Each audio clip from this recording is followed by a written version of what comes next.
Tukuri hari ikintu umuntu ashobora kwibwira akibeshya ko ari umuhanga gusumba abandi. Oya, akajagari n'akavuyo gasa naho kari kugaragara mu gihugu mubereye abayobozi. Kabona ko bikomeye.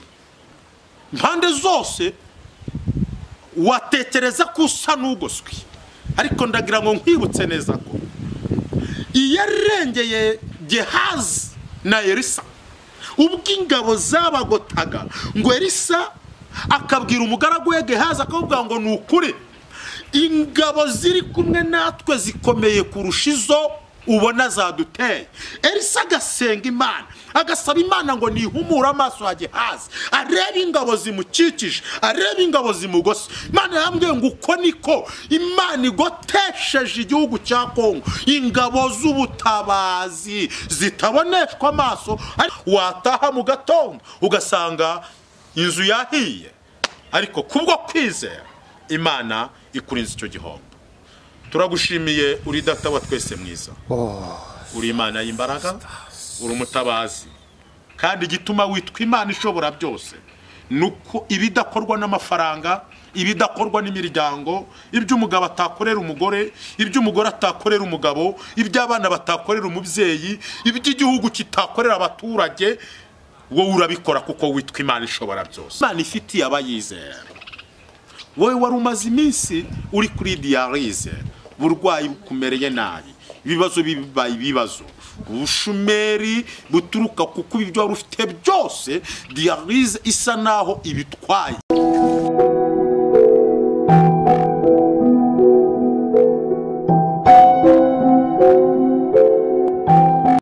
Ubana natwe mu biganiro byacu bya buri munsi. Rero tugiriwe umugisha wo kwakira umuprofete ufite amavuta y'Imana. Ubwa mbere mubonye kuri kamera za Tabarwa TV ndetse no ku zindi kamera zitandukanye, avuga ku mbaraga z'Imana zibohora, avuga ku butumwa bukomeye Imana iba yamuhaye kwamamaza cyangwa se gutanga. Reka tumwakire kuri kamera za Tabarwa TV hanyuma abasuhuze. Yesu ashimwe cyane. Yesu imbazwe kandi nezejwe n'Imana mu mutima kongera kugaruka imbere ya kamera ya Tabarwa TV. Mwese abadahwema gukurikira Tabarwa TV aho muri, ndasabiye umugisha kandi ndabasuje mu izina rya Kristo. Amahoro y'Imana aganze imitima yanyu. Wari ukumbuye cyane rero, abantu benshi baragukunze cyane cyane ku ijambo ry'Imana wagiye utambutsa no kuri Tabarwa TV. Abantu bakomeza batwandikira bavuga ati turashaka kongera kwakira kubona Prophète Damien yongera ku dusengera no ndetse no kutuganiriza. Benshi barabuhotse, benshi bakiri ubutumwa buhindura ubuzima bwabo. Rero twongeye kuhabwa umugisha wo kumwakira. Reka atangire noneho asenga Imana, akomeze n'ubutumwa kandi Imana yashyize muri we bugenewe abatuye isi, bugenewe abafite amasezerano yo gukira ndetse no kubohoka. Reka atangire asenga Imana. Uwiteka Imana nyiringabo, Imana ifite imbaraga, Imana yuzuye urukundo n'imbabazi, mu izina rya Kristo Yesu turagushimiye ko kuri Imana ikwiye gushimwa, kuba duhumeka, kuba tugejeje magingo aya n'imbaraga zawe. Si ibyo gusa, ndetse hari n'ibindi byinshi ukora, ibyo turebesha amaso n'ibyo tutabona, mu rukundo rwawe ukaturinda ukaturengera. Nsaba uyu mugisha umuntu wese ukurikiye iki kiganiro aho ari ku migabane itandukanye, mu buzima butandukanye, mu byiciro by'imibereho itandukanye, yaba ari umukobwa, yaba ari umusore, umugabo cyangwa umugore, umukecuru n'umusaza ndetse n'umwana muto. Mwami ndasabye ngo narindwe nawe, kandi ikibazo cyose, uburwayi, intambara, imibereho yose yabibangamiye ubuzima bwe, nzi neza ko ari Imana igira ikirema warangiza ukagikomeza. Natuye amavuta yo guhindurirwa imibereho, amavuta yo guhindurirwa ubuzima mu izina rya Yesu. Waravuze ngo uzatuvana mu bwiza utujyane mu bundi, nibakurwe mu bwiza barimo binjizwe mu bwiza kurushaho, kuko ineza yawe Mwami ni ineza y'imbabazi n'urukundo. ngaho rero komeza ubane natwe muri byose ntabari twabwa izina rya rihabwa icubahiro kandi buri wese ahabwa umugisha muri iki kiganiro bisabye niringiye Kristo apfuye akazuka amen. Imana iguhereza umugisha rero Prophète Olivier Prophète Damien uri umuntu utari muto kuri social media wamamaza ubutumwa bwiza bwa Kristo ariko cyane cyane ugaruka ku mbaraga z'Imana zibohora imbaraga z'Imana zikiza indwara.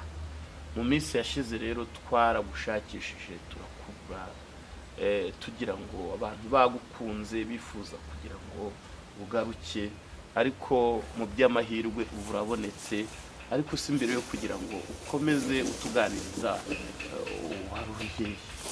Murakoze ibundi iteka ngiye iyo mvuye kuri social media utanga ikimana mbwiye mfata umwanya wo kongera gusubira imbere y'Imana ngasenga ngakuraho telefone kugira ngo mbashe kuba mu mwanya mwiza wo gusenga ngaruke mfite icyo ngarukanye apana bwa bunararibonye n'icyo nakwita ngo uburambe bwo kumenyera imbere ya kamera no kuvuga ariko mu by'ukuri ugasanga uvuze ibyawe nk'umuntu. Rero ntabwo nkunda kuvuga ibyanjye nk'umuntu ahubwo nkunda kuvuga iby'Imana impaye kuvuga kandi ahantu Imana ihurira n'umuhanuzi ni mu nzira yitwa amasengesho.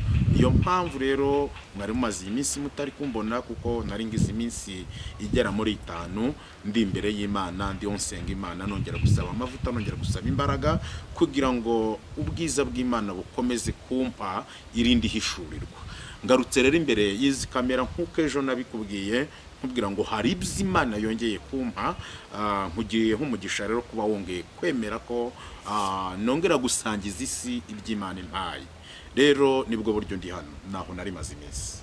Natwe duhawe umugisha wo kukwakira kuri kamera za Tabarwa TV. Murakoze cyane Imana ibaha umugisha banyacyubahiro bene data muri Kristo Yesu abanyenganda bacuruzi ba missionnaire ba pastor ba bishop aho muri hirya no hino kwisi mbanje kubakira mu kubaho kw'Imana kugira ngo dusangire ubutumwa Imana impaye kandi nizenda shidikanya ko neby'umumaro kubyizera ndetse n'ubyumva Imana ibamugisha. Ariko ikindi kintu abantu bagukundira umuntu aguhamagaye ntabwo wanga kumufata kuko abantu bafite ikibazo gikomeye cyane cyane ku bakozi b'Imana bavuze nimero zabo cyangwa se bavuze ko bita ku bantu ariko ngo babahamagara rimwe na rimwe ntibanabitabe gusa wowe hari amakuru meza ko utajya wanga gufata abantu iyo bagukeneye. Erega nicyo duhamagariwe kandi mbibutse neza bene data ntabwo kuzamuka cyangwa gushyirwa hejuru n'Imana bisobanura kwigira igitangaza oya ahubwo umunyabwenge uko Imana igenda imuzamura niko nawe arushaho kugenda aca bugufi kugira ngo icyubahiro kigarukire Imana. Rero nimba duhamagariwe gukorera abantu tukaba turabahuza b'Imana n'abantu ni ngombwa ko tubaho umwanya gusa nongerengera ico mbisabira. Mu by'ukuri hari umuntu uguhamagara nawe ukumva arasa naho atazi icyo ashaka ugasanga umuntu aragwamagaye arashaka kubaza ngo ariko ngo runaka ngiye umubonye ngo we ngo mubanaho mu gihugu ngo ubona ngo ari umukozi w'Imana. Please ntabwo ngewe nshinzwe kujudging no kumenya abakozi b'Imana n'abatari bo. Yesu uravuze ngo ikimenyetso kizabereka ko bahamagawe n'uburyo bita ku muhamagaro wabo. Nimba ari umuhanuzi akaba yari hano bigasohora ni umuhanuzi kuko ufite icyo umwemera nk'umuhanuzi ariko kujya guca ruhande umeze nk'uneka no njyewe ntabwo mpamagariwe kunekeshwa abantu. Rero iyo mpamvu mvuza ako kantu nuko hari bamwe muri bagenzi banjye ngenda numva bambwira impamvu zituma batagikunda kwitaba buri muntu wese ubahamagaye. Rero tibikabi ariko we iyo bagukeneye barakubona ndaboneka nditaba nyandikiye ndagusubiza nta kibazo na kimwe rwose. Ugira umwete wo kumvugisha ugira umwete wo kunyandikira ndahari kugira ngo dufashanye mu ijambo ry'Imana mu masengesho mu mfuguro ndetse n'ahandi hose uko Imana yadushoboza. Amen. Turagira rero ngo ukomeze nanone uganiriza ubutumwa Imana yashyize ku mutima. Murakoze kandi turabashimiye cyane kubwo umugisha udasanzwe Imana komeje kuduhana njyewe ndetse nawe. Bene data bakundwa inshuti z'umusaraba, ndagira ngo twifashishe ijambo ry'Imana kuko birarambwiye ngo ubuhanuzi bwose bugeragereshwe ibyanditswe byera. Bibiri irambwira Paulo yandikira Timoteyo ibice 6:10 yaramubwiye ngo icyakora koko iyo kubaha Imana bifatanijwe no kugira umutima unyuzwe bivamo inyungu nyinshi. Abefeso 3:20 ibasha gukora cyane ibiruta ibyo twibwira n'ibyo dutekereza nk'uko imbaraga zayo zikorera muri twe ziri. N'imbaraga z'Imana zikorera muri twebwe abizera abahamagawe nayo. Uko izo mbaraga z'Imana zakoraga kera, uko zakizaga abarwayi, uko zakoraga ibitangaza, uko zahumuraga impumyi, uko zagendaga zizura abapfuye, na n'uyu munsi niko ziri. Ndetse noneho akarusho, Kristo ubwe yaravuze ngo abazamwizera bazakora ibiruta ibyo yakoze. Imana yacu ishimwe. Rero twari tugize iminsi turi mu masengesho kandi tubonye Imana ikora imirimo n'ibitangaza, mbonye Imana ikiza, mbonye Imana ibohora. Ndashima Imana ku bwa mushiki wanje umwe yaragize imyaka 42, ni umukire, ni umuntu mu butunzi bw'isi usa naho yari yishoboye kandi ibi niko bigaragara, ariko yaragize igihe kinini, umva imyaka 42 utegereje isezerano ryo gusohorezwa urushako kugira ngo abone umugabo, yarasenze baharahanuye, ariko mbonye Imana isoza iryo sezerano kandi nukuri ndayishimiye aho ari nawe muri Australia. Imana imumugisha, Imana imugirire neza, kandi urugo rwawe dukomeje kurwaturaho burinzi bukomeye kugira ngo Imana irusoje muri iyi myaka 42 ikomeze no kurwubaka no kurushyigikira mu izina rya Yesu Kristo. Rero dukomeje gushima Imana. Muri iyi minsi 5 twarimo amasengesho, tubonye Imana ikora imirimo n'ibitangaza. Hari umwana Imana ikishije igicuri, byari bikomeye. Ababyeyi bari bamaze iminsi bambwira ko umwana amaze imyaka 4 afashwe n'ubwo burwayi bw'igicuri, ariko twinjiye mu bihe byo gusenga twinginga Imana. Uyu munsi wa none tugarutse imbere ya kamera dufite amashimwe y'Imana yakoze ku uwo mwana wagiye kumara iminsi igera muri 15 atarongera gufatwa n'ubwo burwayi. Izo ni imbaraga z'Imana rero zagiye zikora iyo mirimo n'ibitangaza. Tubonye Imana ibohora abantu mu buryo butandukanye, kandi tubonye ineza y'Imana ikomeje kugaragara. Rero tugarutse kubwuko Uwiteka wongeye kutubashisha kugaruka ahantu. Biravuze ngo icyakora koko iyo kubaha Imana bifatanijwe no kugira umutima unyuzwe. Mboneraho nkwibutse mwene data muvandimwe nkurikiye, hari ubwo abantu benshi bakeneye kubona inyungu ziva ku Mana, ariko bakibagirwa ijambo ryitwa kubaha Imana. Kubaha Imana iyo bifatanijwe no kugira umutima unyuzwe, bivuze ngo icyambere ni wowe usabwa kubaha Imana, ukayubaha mu mikorere, mu mivugire, mu ngeso, mu mico, ukayubaha aho ukorera, aho utuye, aho ugenda. Mbere na mbere cy'Imana gushakaho nukubanza kuyubaha, ukamenya ko ari Imana ikwiye kubahwa. Ni Imana ikwiye kubahwa mu rugo rwawe, ukerekana Imana, ukerekana imbuto zo kubaha Imana mu bo mukorana, mu wagushatse, mu bana bawe, mbese ukerekana Imana ko ari Imana ikwiye kubahwa kandi ukayubahisha muri wowe. Rero iyo umaze kumenya kubaha Imana, icya kabiri usabwa kugira umutima unyuzwe. Uyu mutima unyuzwe ni uwuhe? Ntabwo ari ukuzinga amaboko ngo wumve ngo unyuzwe n'ibibazo ufite. Oya, kugira umutima unyuzwe ntibisobanuye kuba imbata y'ubukene, ntibisobanuye kuba imbata y'ibidafite umumaro, ahubwo kugira umutima unyuzwe ni ukumenya kurushaho gukoresha no gukorana n'umugisha Imana iguhaye. Ese kuki ibyo mfite bidashobora gutera imbere ngo bigere ku rundi rwego? Ntabwo kunyurwa ari ukwakira ubukene, ntabwo kunyurwa ari ukwakira ibibazo ngo niko Imana yabishatse. Oya, mwene data nshuti yanjye, umva icyo birayavuze, aravuze ngo inyungu ingororano z'abubaha Imana n'ubukire, icyubahiro n'ubugingo. Ntabwo ari ubukene, n'ubukire, icyubahiro n'ubugingo. Nimba wubaha Imana uri umukandida wo gukira, nimba wubaha Imana uri umukandida wo kubahwa, nimba wubaha Imana uri umuraganwa na Kristo ubugingo buhoraho. Rero ntabwo nemera umuntu uvuga ko yavutse ubwa kabiri ko ari umukristo ariko wihuza n'amateka y'umubabaro, ugasanga na nizisa amaze imyaka 5, 10, 20 n'irenga yitwa umukristo ariko arakihuza na karande wabo. Oya, nimba waravutse ubwa kabiri, kubaha Imana ubwabyo ni isoko y'umugisha, ni isoko y'umunezero. Ugomba gutandukana n'ayo mateka, ugomba gutandukana n'izo karande, ugomba gutandukana n'ubwo burwayi, ugomba gutandukana n'icyo gisuzuguriro, ugomba gutandukana nizo mbaraga zihora zirwanya urugo rwawe. Zarwanyije mukuru wawe arasenya, zirwanya nyokuru arasenya, zirwanya nyogosenge arasenya. Ariko nimba wowe urwubatse wizeye Imana, nimba urwubatse warakizijwe, amateka yawe agomba gutandukana n'ayabo bose, kuko uri umwana w'Imana. Rero hari ibintu bine Imana impaye gusangiza isi, ni ubutumwa mvanye imbere y'Imana muri ayo masengesho n'amazemo iminsi. Haleluya. Imana ivuganye nange muri ya masengesho ubwo nari ngaze ku munsi wa gatatu, mu ijoro ry'umunsi wa gatatu.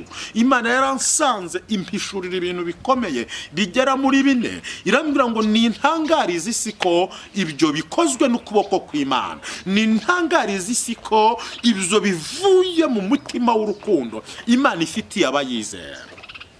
Wowe wari umaze iminsi uri kuri dialyse, burwayi bukumereye nabi, ibibazo bibaye ibibazo, ubushumeri buturuka kuko ibyo wari ufite byose, dialyse isa naho ibitwaye, iyo ndwara y'impyiko. Imana irambwira ngo ni ukuri, hari indwara abaganga bari barababwiye ko zidakira, mugomba kubaho nyine mukaba ku miti iteka, ngo utangwa iyi miti ntiwabona ubuzima, ngo utazindukiye ku miti ntiwaba ufite icyizere cyo kubaho.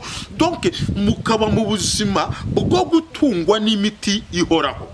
Imana yambwiye ngo niyo imanuye imbaraga zibakiza, ntimugipfuye, kandi mugiye kubera abaganga benshi babakurikiranaga, mugiye kubabera isoko yo kubaha kurushaho kwemera no kwizera Imana. Nimubasubiraho bakabona indwara bari barabasanzemo zatumaga babahoza kuri ya miti, Imana yazikijije. Kuko mwiyerekwa nari mfite icyo gihe, Imana ivugana nange, nagiye kubona mbona marayika ukomeye azanye urushinge, ngo nkabona arinjira muri buri bitaro, nkabona arinjira muri buri nzu ivurirwamo, ngo agenda atera abantu inshinge. Numva ijwi rirambwira ngo aba ni abantu bari babeshejweho nuko buri gihe baza gufata imiti yo kugira ngo babeho ubuzima buhora mu miti, banywa imiti igihe cy'ubuzima bwabo ngo basigaje ku isi, ko bagomba kubaho babanye na ya miti, ko bagomba kubaho ari uko banywe iyo miti. Imana irambwira ngo izo ndwara ije kuzishyiraho iherezo. Mubonye ukuboko kw'Imana, mubonye imbaraga z'Imana zivuguruza iby'ibyuma by'abaganga n'abahanga bitwa ko ari abahanga mu buvuzi. Bari barababwiye, bari barakubwiye kuzahora kuri dialyse, bari barakubwiye kuzahora umira ibyo binini, bari barakubwiye kuzahora buri kwezi ujya kubashaka kugira ngo bongere bagutere inshinge. Ariko umva icyo Imana ivuganye nanjye. Imana irambwiye ngo ngiye gushaka iyo ndwara uyibure. Uwiteka amanukanye umuti ukiza ku buzima bwawe, kuko yumvise amasengesho yawe aho uryamye ku icyo gitanda, yumvise amasengesho yawe iteka ryose. Iyo buri buke usubira kwa muganga, iyo ugiye kumira icyo kinini, ni kenshi ubaza Imana ngo ibi bizabaho kugeza ryari. Imana yambwiye ngo ntabwo ubuzima bwanyu bugiye gukomeza kubaho kubera iyo miti munywa, ahubwo imbaraga z'Imana zije kubaho ubuzima. Imbaraga z'Imana zije kubatabara, imbaraga z'Imana zije kubarengera. Teko oba. Icya kabiri Imana yambwiye, Imana yavuganye nanjye ku bantu bamaze igihe bategereje isezerano ry'urushako. Bamwe mwari mwaranabivuyemwo, bamwe mwari mutangiye no kwicira inzira, bamwe mwari mumaze no gukretinga no gushyiraho imirongo y'uburyo ngo mugiye kubyara umwana, ngo mukamurera, ngo ko mubona ko gushaka no gushakwa byanze. Imana irambwira ngo kuko igihe cy'ubwenge bwanyu nk'abantu mwagerageje kugikoreramo no gukoresha ubwo bwenge, ariko mukabona ko byari byanze, ngo aho mubonaniriwe, aho muboneye ko bidashoboka, niho Imana ije kubishoborera kugira ngo icyubahiro kizagarukire Imana, ndetse n'abazafatanya namwe ibyo birori bazamenye neza ko Imana yo mu ijuru ni Imana ikora ibinyuranye n'ibyiyumviro by'abana b'abantu kandi rambwa ngo ntabwo ibahaye urugo nk'urw'agahimano Imana ibahaye ingo z'umugisha muzabyara muzaheka ndavugana nawe uri uranyumva imyaka yaribaye 40 indi yaribaye 38 42 donc uri umukobwa wumvaga ko bizari byararangiye uri Australia undi ari Canada undi yari mu Bwongereza mbese naho mu byukuri ijambo ryitwa urugo ngubane n'umugabo mu nzu ibyo byiringiro byari byamaze gutakara byari byamaze kuzimira yewe wa musore unyumva ugize imyaka 46 uracyitwa umusore subuze ubushobozi uritwara ufite icyo abantu bareba bakabona ko ari ubuzima ko ari amafaranga ko ari ubukire ariko bizarananiranye kugira ngo ubone umukobwa muhuza mufata icyemezo cyo kubana biragoye hari imbaraga yakurwanya gituruka mu gisokuru kiwanyu Uwiteka Nyiringabo yantumye kuri mwe arambwira ngo aho ibyiringiro bizanyu bizari cikiye byari birangiriye aho niho imbaraga z'Imana zije gutangirira kugira ngo zikore iki bitekerezo byanyu byari byamaze kuzinukwa Imana ije kubaka ingo wowe utegereje Imana umva icyo Yesaya yavuze ngo siko bizahora ku bantu bategereje Imana ntabwo ariko bizahora nukuri ntabwo ariko bizahora akira urugo rw'umugisha akira gutabarwa n'Imana Imana izanye ukwiriye ku buzima bwawe jambo rya gatatu ubuhanuzi bwa gatatu Imana impaye Imana yambwiye ngo ntangarize ibihugu bya Afrika nigihe Imana ishaka ko ibihugu bya Afrika n'abayobozi babyo barushaho kumenya ko hejuru yabo hari imbaraga z'Imana barushaho kumenya ko hejuru yabo hari ugukora kw'Imana mu byukuri hari ikintu umuntu ashobora kwibwira akibeshya ko ari umuhanga gusumba abandi oya umubwiriza aravuze ngo ibihe n'ibyabose ntawe bitagwirira none hari ubonwa nk'ikigwari undi akabonwa nk'intwari ikomeye gusumba abandi ntawe ukomeye gusumba abandi ukomeye ni Kristo niyo mpamvu Imana yantumye kuri mwe irambwira ngo nize mbabwire ngo nihabeho kumenya ko hejuru ya buri muntu wese mu bayobozi b'ibihugu bya Afrika yaba ufatwa nk'intwari ikomeye kurusha abandi yaba uwibona nk'aho wadashoboye Imana irambwira ngo niyo yabashyize kuri izo ntebe niyo yabahaye ubwo bushobozi bwo kwitwa ayo mazina hejuru yanyu nimwemere ko hari ugukora kw'Imana hejuru yanyu nimwemere ko hari imbaraga isi itabonesha amaso zibarinda nimwemere ko hejuru y'ubwenge bwanyu hari ubundi bwenge butabonerwa mu byanditswe butabonerwa mu bitabo ubwenge butabonerwa muri za bombe butabonerwa mu bitwaro kirimbuzi butabonerwa mu gisirikare butabonerwa mu buhanga bw'ubuvuzi n'ubwenge bw'Imana Imana yageneye abayubaha ariyo mpamvu aho ubonera ko birangiye utajya umenya uko bigenze ngo Imana ikurokore hari abayobozi ba Afrika bagara muri 6 Imana imaze igihe kingana n'amezi 8 irokoye imfu zitunguranye imigambi yagambiriwe ibuzima bwabo busa naho abandi bagenzi babo abandi bantu nkabo basa naho babushizeho iherezo ariko bagatungurwa no kubona ibyo bari bagambiriye Imana irokoye babantu uko yagiye irokora abo bantu rero yambwiye ngo ni mwungu bumwe mumenye neza ko Afrika mukwiye gutahiriza umugozi umwe Afrika mukwiye gushyira hamwe mugasenga Imana mukamenya ko hejuru yanyu hari Imana ibashoboza gukora ibyo mukora byose nkomeje gukurikirana no gutega amatwi ijwi ryavuganaga nanjye muri ayo masengesho Imana iranyambutsa ingeza ku muyobozi w'igihugu cya Congo nyakubahwa Perezida wa Repubulika ya Demokarasi ya Congo Uwiteka kongera ibihe byo kubaho Uwiteka guhaye ubuzima akongereye igihe cyo kurushaho kubona no kurebesha amaso yawe isi y'abazima kuko nubwo akajagari n'akavuyo gasa naho kari kugaragara mu gihugu mubereye abayobozi kabona ko bikomeye impande zose watekereza ko usa n'ugoswe ariko ndagira ngo nkwibutse neza ko iyarengeye Gehazi na Elisa ubwo ingabo zabagotaga ngo Elisa akabwira umugaragu we Gehazi akabwira ngo nukuri ingabo ziri kumwe natwe zikomeye kurusha izo ubona zaduteye. Elisa agasenga Imana agasaba Imana ngo nihumura amaso ya Gehazi arebe ingabo zimukikije, arebe ingabo zimugose. Imana yambwiye ngo uko niko Imana igotesheje igihugu cya Congo ingabo z'ubutabazi zitaboneshwa amaso, ariko Imana izahagarara kuri iki gihugu kandi Imana izakurengera nkuko nubundi no mu minsi itambutse yagiye ikurengera izongera ikurengera. Ntabwo iri kure y'igihugu cyawe, hari ihumura Imana izanye ku gihugu cya Congo, hari uburinzi Imana izanye ku gihugu cya Congo, imigambi gifitiwe n'impande zitandukanye ntabwo izahama. Uwiteka ahamije umugambi w'amahoro n'ubutabazi. Hari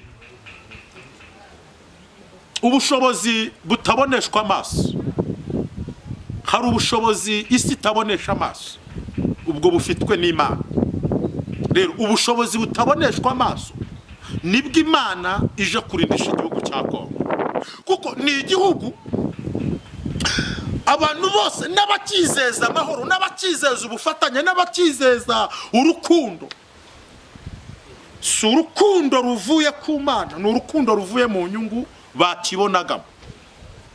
Uwiteka atanze ihumure, Uwiteka atanze ituze mu gihugu cya Congo. Ndatangariza abantu binjiriraga iki gihugu kubw'impamvu zitandukanye n'izabajyanye. Mwamara kukigeramo mugakora ibitandukanye n'iby'isi yari izi ko muri gukorayo. Rero shuti bakundwa, umugisha w'Imana ube kuri mwe, ubwoba nibushire.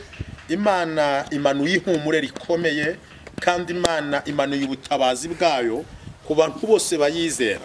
Aho waba uri hose, umugabane uherereyeho, Imana yumvise gusenga kwawe. Imana ije kuguhoza amarira, Imana ije kugutabara, Imana ije kugukiza iyo ndwara. Ntabwo ari uzahora ubabaye, so uzahora ku gisasiro, so uzahora wiruka mu manza, ntabwo ari uzahora uhomba. Kandi Uwiteka hari depo osti elai yavuganye nange ku kintu kigendanye n'ishoramari n'ubucuruzi. Mana nambwa ngo hari abashoramari ndetse babonaga ibintu byabo biri kugenda bisubira inyuma, ishoramari ryabo rigenda rimirwa batazi impamvu, kuko ibyo babaga bizejwe rimwe na rimwe mbere yuko bashora imari zabo bakabona ntabwo ari byo, siyo makuru basanze kuri terre. Mana nambwira ngo yirukanye umwuka w'igihombo mu bashoramari, haba mu gihugu cy'u Rwanda, haba muri Afrika. Imana itanze amahoro ashingiye ku butunzi. Mugiye gushaka mubone, mugiye gucuruza mwunguke, mugiye gutera imbere binyuze mu mugambi Imana ifite wo kuzanzamura no guhereza umugisha abantu bose bizeye Imana kandi bagakora bakoreye munsi y'amavuta yo kwizera no gusenga. Rero Imana ibaha umugisha, Imana ibarwanirire. Bene data bari muri Congo, banyarwanda bagenzi bange muri hafi n'imipaka ya Congo, ku Gisenyi, Kamembe, Bugarama n'ahandi, ndagira ngo mbahumurize, imitima yanyu nikomere, Imana iri hamwe namwe. Ntabwo imvururu mwumva, nta nubwo izo mubona, ntabwo Imana ishobora kwemera, kuko Imana iza agaciro kuyizera, Imana iza agaciro kuwo yaremye. Izo rero ni imitontomo y'intare, ariko Imana igiye kuyicecekesha igatanga ihumure ku buzima bw'abayizera. Ntabwo ariko bizahora, ineza y'Imana ije ku buzima bwanyu. Rero reka dusenga Imana kandi mbifurize gukomeza kurindwa no gutabarwa n'Imana. Wizera Imana, senga Imana, tabaza Imana, kuko niyo igukunda kurusha abantu, niri hafi yawe kurusha abantu, ikwegereye kuruta umwambaro wambaye. Imana y'amahoro ibagirire neza, Imana y'amahoro ibiteho, Imana y'amahoro ibarwanirire, umugisha w'Imana ube ku buzima bwanyu. Ndiho ndakubona we mama, ndiho ndakubona rwose ubuzima burasa naho bwakubihiye kandi ufite iby'isi yita ko ari umugisha, ariko ubuzima bwarakubihiye cyane biturutse ku mwana wawe w'imfura. Elope estitra global stand omer, Imana yo mu ijuru ikavuga ngo igutabaye kuri uwo mwana kugira ngo iguhe kongera kunezerwa kuko urasa n'uwabihiwe. Imana ikubwiye inshuro nyinshi ikubwira ko umwana wawe imutabaye, imuvanye muri ibyo bintu, imuvanye muri izo mbaraga, imuvanye muri iyo myuka, ariko urategereje igihe cyasaga naho we wita ko kibaye kirekire. Aho rero umutima wawe warucogoreye niho Imana igutabariye ikaguhera ubuzima umwana. Hari impinduka Imana izanye kuko Uwiteka ambwiye neza ko amaze igihe yitegereza umubabaro mu mutima wawe, aguhaye ituze, aguhaye amahoro, agukirije umwana, akurindiye umwana kuko Uwiteka abikoreye kwiyubahisha. Umugisha w'Imana ubane nawe, komera ni wizere, shikama wicika intege. Iyavuganye nawe niyo yongeye kuvugana nawe kandi uravuze ngo ni ukuri uko yabigambiriye niko bizaba. Amahoro y'Imana abane namwe kandi mwese mukuri iki kiganiro mbasabiye gutabarwa n'Imana. Waba ugikurikiye urwaye, si ikibazo cy'uko urwaye diabete, si ikibazo cy'uko urwaye sida, si ikibazo cy'uko urwaye hypertension, si ikibazo cy'uburemere bw'indwara, ahubwo ni wakire gukira kuko Uwiteka yohereje imbaraga zikiza ku muntu wese ukuri iki kiganiro kandi akagikurikira yizeye. Ukeneye kuvugana nange rero, ukeneye gusengana nange, nimero yanjye ni 0782 59 42. Wahamagara, wakwandika WhatsApp, mbese uho wanyura hose kuri iyo nimero twavugana, twasengana, twagirana inama n'ibindi bizose Imana yadushoboza. Reka dusenge. Izere ku burwayi bwawe, izere ku kibazo cyawe, izere kuko Uwiteka akoze igitangaza. Hari n'umuntu Imana irinze igihombo cyari kigiye guturuka ku nkongi y'umuriro, wicuruzwa byawe bigahira muri iyo nzu kandi mu buryo butunguranye. Ukinze iduka, wataha mu gatondo ugasanga inzu yahiye, ariko kubwo kwizera Imana ikurinze icyo gihombo. Turagushimiye, uri data wa twese mwiza, uri Imana y'imbaraga, uri umutabazi, kandi igituma witwa Imana ishobora byose nuko ibidakorwa n'amafaranga, ibidakorwa n'imiryango, iby'umugabo atakorera umugore, iby'umugore atakorera umugabo, iby'abana batakorera umubyeyi, iby'igihugu kitakorera abaturage, wowe urabikora kuko witwa Imana ishobora byose. Rero niyo mpamvu tukomeje kukwishingikirizaho ngo umuntu wese wari ukuri iki kiganiro nabona ubutabazi buturuka mu rukundo rwawe, narengerwe nawe, kandi nabona amahoro atahabwa n'isi, kuko amahoro isi datanga uyabikiye abakwizera. Buri wese nakubone mu ruhande rwe, nakubone mu ruhande yaragukeneyemo, nakubone mu ruhande rumutabara. Umusozi yarahagazeho, biruhanye yarahagazeho, umusozi w'iterabwoba yarariho, nabona Imana iwitsa, nabona Imana imucira inzira, nabona Imana imutambutsa aho hantu kugira ngo agere ku musozi w'amashimwe. Aba bakobwa ne bahagare ku musozi w'amashimwe, ababyeyi bahagare ku musozi w'amashimwe, aba bagabo n'abacuruzi bahagare ku musozi w'amashimwe, bene data b'i Burundi, abanyekongo, abanyeuganda, abari South Africa, abanyakenya, abari Tanzania, nibahagarare ku musozi w'amashimwe kuko Uwiteka Imana Nyiringabo ni wowe ugira icyurema kandi ukagikomeza. Baremera igikwiriye kandi ugikomereze mu buzima bwabo mu izina rya Yesu. Amen. Shalom, shalom.